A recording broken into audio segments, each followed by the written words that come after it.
a cambiar totalmente de tema. De la belleza pasamos a la salud. Hoy recibimos a la doctora Magali Espinosa, ella es médico neuróloga y hoy nos hablará sobre el envejecimiento de nuestro cerebro, cómo es que va envejeciendo a lo largo de los años. Doctora Magali, ¿cómo está? Bienvenida a Nuevo Día Magazine. Gracias por la invitación. Es un gusto estar aquí con todos ustedes, compartir acerca de este tema tan importante. Es un tema que mucha gente me pregunta en la consulta, diariamente están preguntando, y doctora, ¿qué puedo hacer para mejorar mi salud? ¿Qué puedo hacer para estar mejor, ¿no?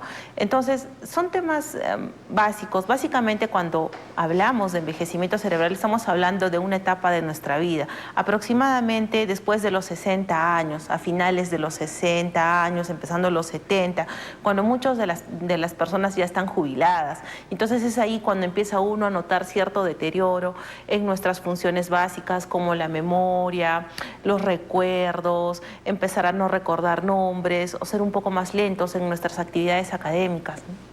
Exacto, ¿no? Qué importante es reconocer ello, que día a día pues vamos a ir envejeciendo, no solamente en el aspecto físico, ¿no? Que es de lo único que muchas veces nos preocupamos y no entendemos qué es lo que está pasando por dentro y lo importante además de nuestro cerebro y por supuesto trabajar en la prevención también, doctora, para ciertas patologías que a lo largo de los años se van presentando y muchas veces normalizamos.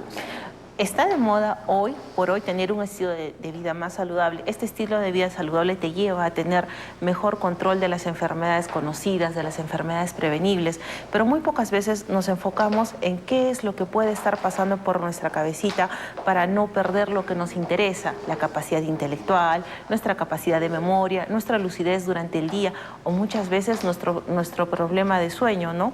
Entonces, siempre es importante básicamente 5 cosas. Primero, tener un estilo de vida saludable, alimentación balanceada, dejar todo lo que es la comida de mala calidad de nuestra salud, hacer deporte 2 o 3 veces por semana, 30 minutos al día más o menos, el deporte que nos guste, actividad académica, intelectual, leer, practicar algo de memoria. Aparte de eso, también controlar algunas enfermedades. Si yo soy propensa a tener enfermedades del corazón, enfermedades metabólicas, pues tener el control de esas enfermedades y sobre todo hacer un control de cualquier otro tipo de enfermedad que te pueda dar, porque eso es algo que te va a deteriorar. En la gente mayor se ve mucho que lamentablemente ahora, por ejemplo, por COVID, muchos han tenido problemas pulmonares y después de esto ya no pueden caminar bien, ya no pueden tener una vida como la que tenían antes de enfermarse. Es muy difícil esto para el adulto mayor. Exacto, ¿no? Qué importante es entender qué pasó con nosotros también, incluso a nivel neuronal, a nivel de cerebro, en la pandemia, ¿no? Cuando hemos tenido tanta afectación también psicológica, doctora, ¿no? ¿Qué es lo que ha pasado? ¿Cómo ha ido viendo usted a los pacientes, por ejemplo, en consulta?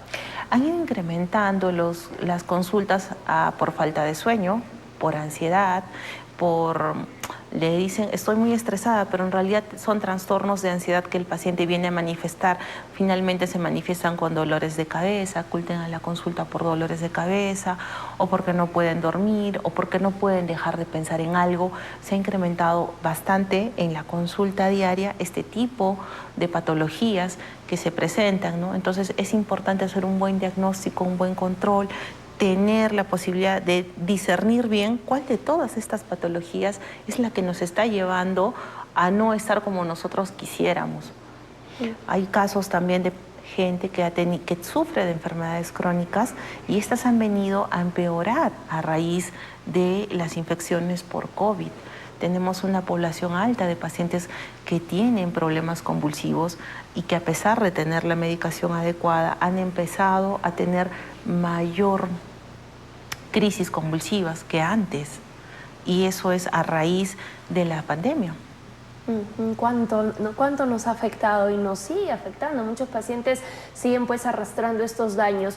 Muchas veces cuando vamos avanzando en años precisamente, ya pasamos pues no todas las etapas de vida, llegamos a la edad de oro, el adulto mayor, muchas veces es ahí donde empiezan los olvidos, por ahí.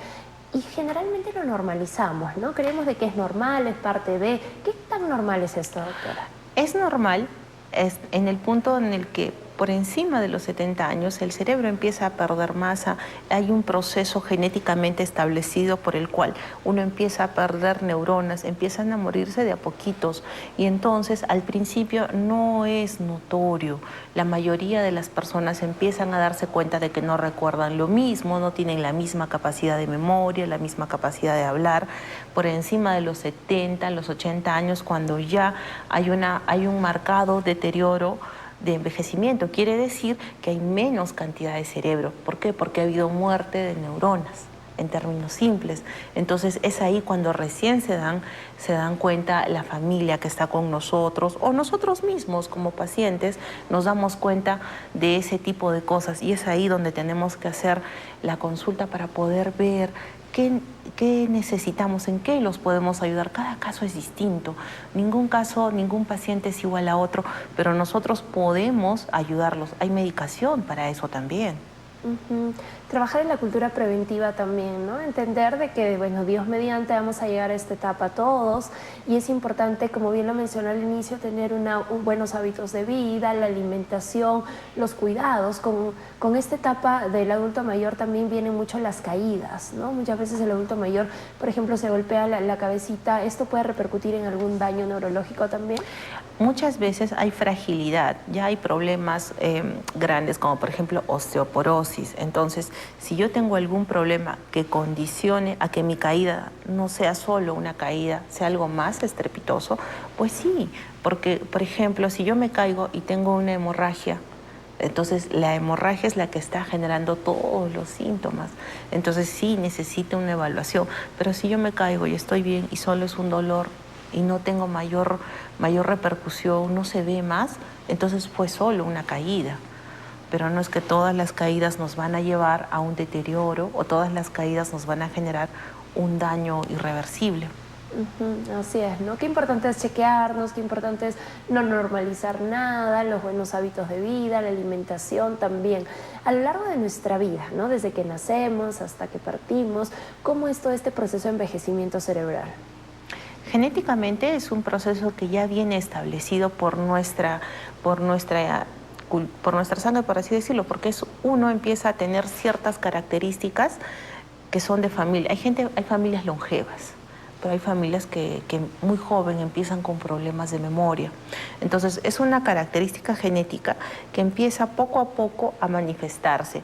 Ahora, si yo, por ejemplo, no tengo esa característica, mi familia es longeva, pero no duermo por las noches, hago lo que sea con mi alimentación, no me alimento bien, hago dietas extremas o me voy por el otro lado, como mucho, entonces sí, voy a empezar a desarrollar problemas y estos problemas van a deteriorar mi cerebro indefectiblemente.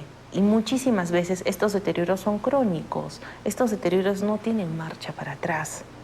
Si, por ejemplo, yo sufrí un infarto cerebral, ¿por qué? Porque como mucho y tengo los niveles de colesterol altos, entonces las secuelas del infarto pueden alterar mi memoria, sí, pero ¿son reducibles? No, porque ya son unas secuelas.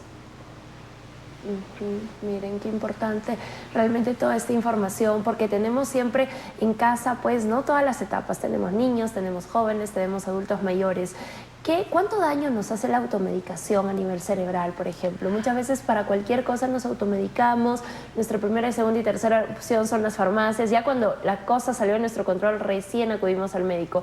¿Esta automedicación muchas veces prolongada puede dañar en algo también nuestro cerebro? Claro que sí. Si tienes la mala suerte de que eres alérgica al medicamento, puedes hacer una reacción adversa en minutos y tener problemas muy graves, irreversibles de la salud. Ahora, si es medicación, como las supuestas vitaminas que andan diciendo que son buenas para esto, para lo otro, pueden generar problemas en órganos, en otros tipos de órganos, por ejemplo el hígado, por ejemplo el riñón.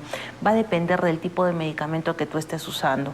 No es que todos los medicamentos son buenos o todos los medicamentos son malos, pero la automedicación sí es mala. Claro, porque no sabemos las dosis, ni siquiera sabemos qué es correcto. A veces confundimos síntomas, realmente no podemos tener la certeza pues que va a tener un médico, así es que tenemos que ir, tenemos que hacernos chequear. ¿Cuáles vendrían a ser las señales de alarma, por ejemplo, de que podríamos estar padeciendo un envejecimiento cerebral prematuro? Las personas que por debajo de los 40 empiezan a tener problemas de memoria, que empiezan a tener dificultad para conciliar el sueño, que empiezan a tener problemas para concentrarse. Antes yo me concentraba, leía 3 libros y no pasaba nada, pero ahora leo un párrafo y no me puedo concentrar, no lo entiendo. No me pasaba eso. Entonces ya son cosas que van a empezar a ir jalando. Entonces es importante porque están a una edad joven, menos de 40 o menos de 50 años, que empiecen a debutar con esas cosas, pues sí, ¿no? Perfecto, doctora. Vamos con las recomendaciones finales para todo nuestro público. Básicamente, acudir al médico por cualquier enfermedad que tengan, no se automediquen, es importante la observación que nos ha hecho, tener básicamente un nivel de vida saludable, que quiere decir de ejercicio, deporte 2 o 3 veces por semana, alimentación balanceada, dormir las horas adecuadas y chequearse periódicamente.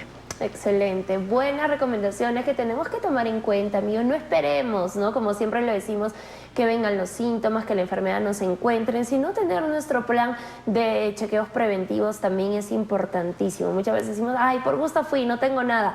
Mejor, hay que hacer fiesta, ¿no? Esa tiene que ser la mejor respuesta del médico, decir que todo está ok, que todo está bien.